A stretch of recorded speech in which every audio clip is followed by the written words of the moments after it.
संबित तस्वीर चिपकाकर बकायदा ये लिख दिया कि आपके कार्यकर्ता मारे गए हैं टीएमसी के गुंडों की ओर से। तो मैं इसका उत्तर मैं एक बार आ जाती हूँ। अब्रू बनर्जी खुद मेरे साथ इस वक्त लाइव जुड़ चुके हैं। अब्रू, सबसे पहले দেখো সব কি অবস্থা করেছে, আমাদের ঘরগুলো দেখবেন, দেখুন স্যার আমাদের ঘরগুলো দেখো সব নিয়ে চলে গেছে আমাদের। बंगाल के चुनाव ने कई तरह की फॉल्ट लाइनों को सुलाने की जगह और भी जगा दिया है, जिसका एक उदाहरण इन चुनावों के परिणाम आने के तुरंत बाद शुरू हुई हिंसा है, जिसका उदाहरण भाजपा के दफ्तरों को आग लगाने और कई भाजपा कार्यकर्ताओं के मारे जाने की खबर है, जिसे ना तो विश्व की मीडिया तवज्जो दे रहा है ना देसी मीडिया ही। एक आधा टीवी चैनल जो वीडियोस दिखा रहे हैं उनको पुराना वीडियोस कहकर टीएमसी द्वारा खारिज किया जा रहा है। अब सवाल ये उठता है कि जब कथित पुराने वीडियो इतने लोमहर्षक हैं तो नए कैसे होंगे, ये सहज ही सोचा जा सकता है। नमस्कार, मेरा नाम आशीष है और आप समाचार नगरी देख रहे हैं। पूछना जरूरी है कि बंगाल में जो खून खराबा हो रहा है वो जीत का जश्न है या खेला होबे मुहावरे का चरम बिंदु है, जिसमें जीत की विनम्रता की जगह जीतने वाली टीम हारने वाली टीम से हिसाब तय कर रही है, जैसे कि फुटबॉल के मैदान में हारी हुई टीम को जीतने वाले दौड़ा दौड़ा कर मारे। हालांकि ऐसा तो हिटलर के जमाने में भी नहीं हुआ कि फुटबॉल मैचों तक में नहीं दिखा है। बहरहाल अच्छी बात यह है कि उस खेला होबे नारे के असली मानिय प्रकट हो रहे हैं और इस बार अकेली भाजपा इस हिंसक खेला की शिकायत नहीं कर रही, बल्कि मार्क्सवादी पार्टी की नेता सुभाषिनी अली तक को ट्वीट कर करना पड़ा है कि निर्णायक जीत के बाद टीएमसी की आक्रामकता बढ़ी है।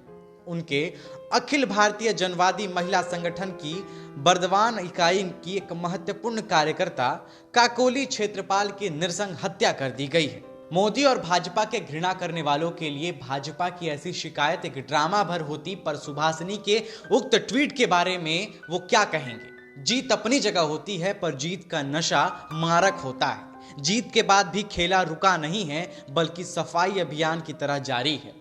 कहने की जरूरत नहीं है कि बंगाल के चुनाव के कुछ व्याख्याताओं ने भी टीएमसी की इस आक्रामकता को अभी हवा दी है। किसी के लिए यह जीत केंद्र की भाजपा की तानाशाही के खिलाफ जीत है, तो किसी के लिए मोदी की फासिज्म के खिलाफ जीत है, और किसी के लिए हिंदुत्व पर सेकुलर शक्तियों की जीत है, किसी के लिए यह महिषासुर मर्दिनी की जीत है। ऐसे व्याख्याताओं मोदी पर अंध विरोध के चलते यह नहीं देख पाते कि इस जीत में बहुत ऐसे तत्वों की भी भूमिका रही है जो बंगाल में 4-4 पाकिस्तान बनाने की बात कहते थे। टीएमसी की जीत ने ऐसी फॉल्ट लाइनों को खुलकर खेलने का अवसर दे दिया, ऐसा लगता है।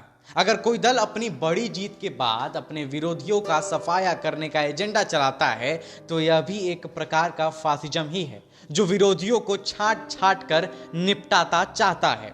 अगर केंद्र का फासिज्म खतरनाक है तो स्थानीय फासिज्म वरदान कैसे हो सकता है, ये मेरा सवाल है। फासिज्म फासिज्म होता है और वह किसी राज्य स्तर के नेता का भी हो सकता है।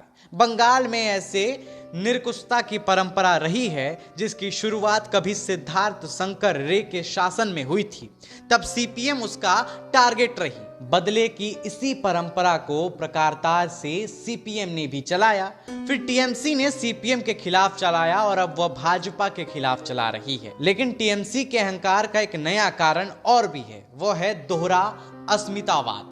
बंगाल के इस चुनाव अभियान का पूर्ण पाठ करें तो साफ हो जाएगा कि टीएमसी और ममता बनर्जी की जीत उसी क्षण तय हो गई थी जब ममता ने अपने को बंगाल की बेटी कहा था और बंगाल स्वाभिमान को जगाने के लिए स्थानीय बरकस बहिरागत का नारा दिया था। टीएमसी के चुनाव अभियान में दो तरह के अस्मितावादी सुर एक साथ बसते थे।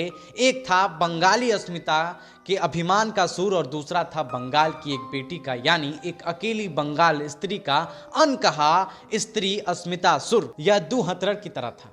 इस दोहरे अस्मितावाद की दोहरी मार को काटने के लिए भाजपा के पास ना कोई विकल्प भाषा थी और ना कोई नया केंद्रीय नारा था, जबकि ममता के पास था बंगालियों में लोकप्रिय फुटबॉल के खेल जैसी आक्रामकता को जगाने वाला खेला होबे नारा।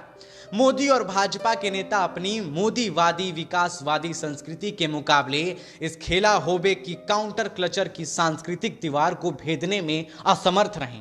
भाजपा दोहरी अस्मितावादी दीवारों को ना समझ पाई, ना उनमें सेंध लगा पाई।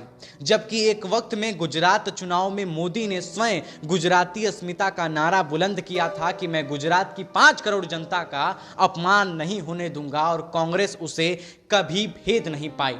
ममता का बंगाल बंगालियों का जैसे नारा बंगालियों के बीच हिट होना ही था, क्योंकि वह तो यो भी अपनी संस्कृति पर अतिरिक्त गर्व करने वाला होता है। इस नारे ने ममता के प्रति चुनाव पूर्व की जनता के गुस्से को भी बिसराव दिया।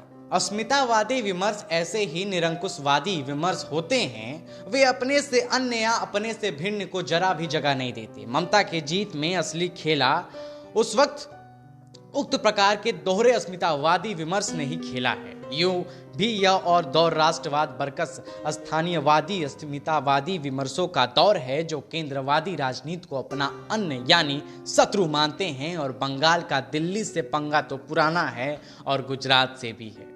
यह नेता बरकस गांधी के जमाने से चला आता है। भाजपा सांस्कृतिक राष्ट्रवाद की राजनीति के चलते स्थानीय अस्मितावादी सांस्कृतिक विमर्शों की दीवारों की दुर्भेदना को ना समझ सकी, ना उचित भाषा और मुहावरे से उनको भेदने में समर्थ रही, इसीलिए हार गई। फिर भी भाजपा ने बंगाल में जितना वोट लिया है और जिस तरह से वामपंथी तथा कांग्रेस ने अपना वोट टीएमसी को शिफ्ट कर राजनीतिक हाराकिरी की है, उससे साफ है कि टीएमसी के लिए अब भी असली चुनौती भाजपा ही है। भाजपा कार्यकर्ताओं पर होते हमले यही बताते हैं कि आगे के चुनाव में उसे अगर किसी भी से खतरा है तो वो भाजपा से है। इसीलिए ना भाजपा के अंध विरोधियों को बहुत खुश होने की जरूरत है और ना भाजपा वालों को रोने की जरूरत है। हाँ, अपने राष्ट्रवादी विमर्श पर आत्ममुग्ध होने की जगह भाजपा को नए नए अस्मितावादी विमर्शों को समझने की जरूरत है। शायद समझ में आ गया होगा। धन्यवाद।